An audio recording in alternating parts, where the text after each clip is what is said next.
రాష్ట్రంలోని ఇంజనీరింగ్ కళాశాలల్లో ఎఫ్ఎఫ్సి తనిఖీలు జేఎన్టీహెచ్ 10వ తేదీ నుంచి చేపట్టినటువంటి విషయం మనందరికీ తెలిసింది. ఎఫ్ఎఫ్సి కమిటీలు తనిఖీలలో చాలా లోపాలు ఉన్నాయని చెప్పేసి ప్రత్యేకంగా పేపర్లో కథనాలే రావడం జరిగింది. మరి వచ్చినటువంటి కమిటీలు లక్షల రూపాయలు ఆశిస్తున్నాయని చెప్పేసి ఆ కథనంలో వెల్లడించింది. దాన్ని బట్టి చూస్తే జేఎన్టీహెచ్ తనిఖీలు తూతు మంత్రంగానే నడుస్తున్నాయని చెప్పేసి స్పష్టంగా మనకు అర్థమవుతుంది. అంతేకాదు, వాస్తవానికి కూడా కళాశాలల తనిఖీలను చేయమని జేఎన్టీహెచ్ చెబుతూనే కమిటీలు మాత్రం వచ్చి టిక్కులు పెట్టుకొని పోవడమే తప్పితే వాస్తవ పరిస్థితులకు వెళ్ళి వాస్తవాలను బయటికి తీయాల్సినటువంటి వారు అలాంటిది ఎక్కడ కూడా చేయకుండా టిక్స్ పెట్టుకొని పోతున్నారు. ఎంప్లాయీస్ యొక్క ఫామ్ 16 కానీ ఫామ్ 26 ఏఎస్ కానీ పరిశీలించడం ఎక్కడ కూడా జరగలేదు.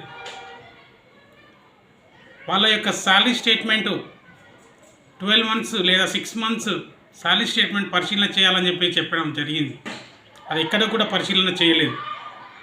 అంతేకాకుండా ఉద్యోగుల యొక్క గ్రాట్యుటీ కానీ వారికి రావాల్సినటువంటి పిఎఫ్ కానీ ఈఎస్ఐ సౌకర్యాలు కానీ ఎక్కడ కూడా ఏ ఒక్క కళాశాలకు కూడా కల్పించడం లేదు. వాటిపైన పరిశీలన చేయలేదు.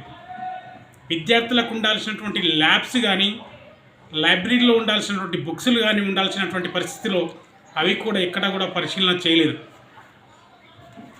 చాలా కళాశాలలు లైబ్రరీలో కళాశాలలు ఏర్పాటు చేసినటువంటి పుస్తకాలే తప్పితే కానీ అప్డేటెడ్ పుస్తకాలు ఎక్కడ కూడా లేనటువంటి పరిస్థితి ఇది. అలాంటి పరిస్థితిలో మరి ఏ విధంగా జేఎన్టీహెచ్ తనిఖీలు చేసింది తెలియజేయాల్సినటువంటి అవసరం అయితే యూనివర్సిటీ అధికారులకు ఉంది.